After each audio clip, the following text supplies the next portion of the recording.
2020 में भी की गई थी साजिश, 2025 में भी नहीं बदले हालात। चिराग का दावा, बिहार आने से रोकने की हो रही है कोशिश। चिराग ने पहले किया था विधानसभा चुनाव लड़ने का ऐलान। जेडीयू और चिराग के बीच बढ़ रही है दूरी। बिहार एनडीए में बड़ी फूट पड़ती दिखाई दे रही है। अभी तक हम के नेता जीतन राम मांझी ही नाराज दिखाई दे रहे थे, लेकिन अब गठबंधन का हर नेता ही एनडीए की मुसीबत बनता दिखाई दे रहा है।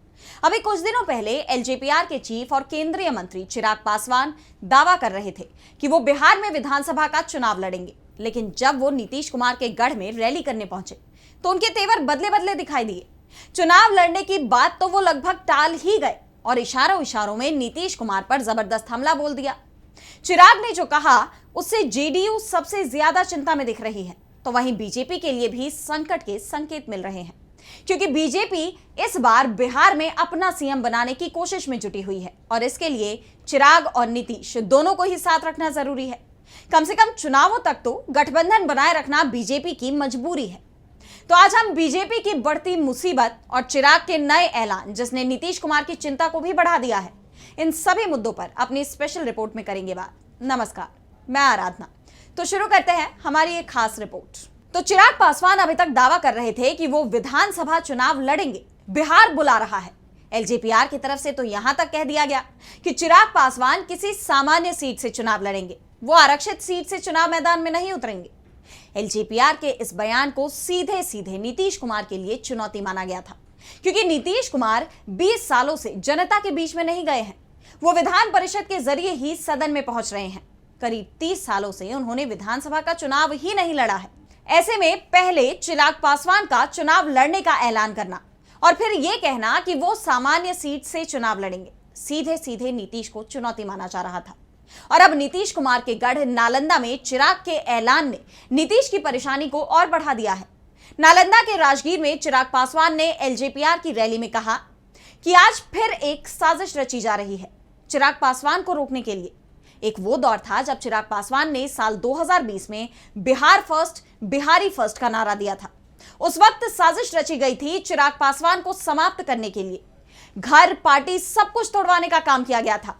आज फिर वही साजिश रची जा रही है, क्योंकि चिराग पासवान ये चाहता है कि अपने राज्य वापस आए, अपने परिवार के पास वापस आए और यहीं रहकर आप लोगों के साथ मिलकर बिहार को फर्स्ट और बिहारियों को फर्स्ट बनाए।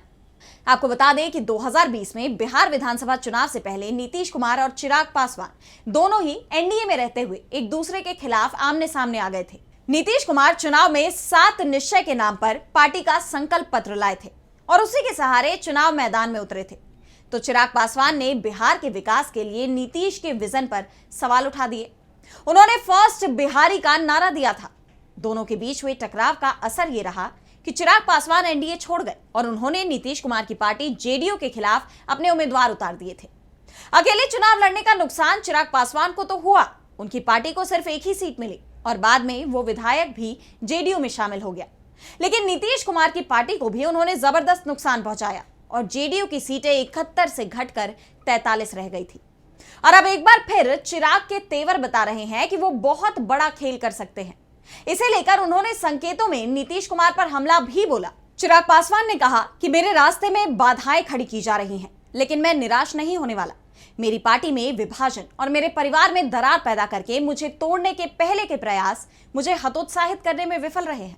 मैं पार्टी कार्यकर्ताओं से आग्रह करता हूं कि वे सभी 243 विधानसभा क्षेत्रों में फैल जाएं और राजग की जीत के लिए उसी तीव्रता के साथ लड़ें जैसे चिराग पासवान खुद मैदान में हो।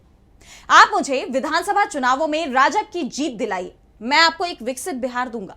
आपको बता दें कि 2020 में जो बिहार में विधानसभा चुनाव हुए थे, उसके बाद एलजेपी में बड़ी टूट हुई थी। चिराग पासवान के परिवार में ही फूट पड़ गई थी।